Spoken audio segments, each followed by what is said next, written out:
एक प्रकरण आपल्या सगळ्यांना कल्पना असेल, भिवंडीतील एक खूप मोठा राजकीय व्यक्तिमत्व आणि व्यवसायात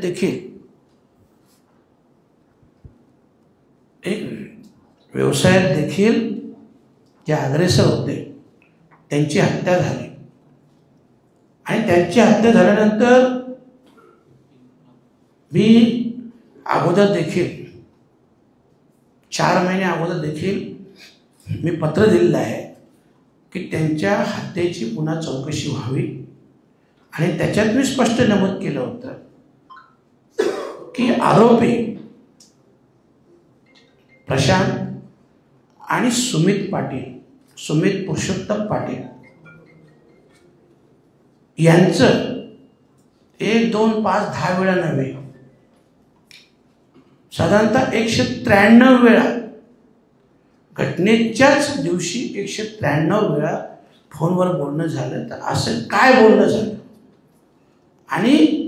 लोकांमध्ये चर्चा आहे, लोकांमध्ये कुजबूज आहे की त्या हत्येच्या प्रकरणात सुमित पाटील यांचा हात आहे, अशी लोकांची चर्चा चालू आहे. आणि तत्कालीन विरोधी पक्षनेते राधाकृष्ण विखे पाटील यांनी स्पष्ट खासदार कपिल पाटील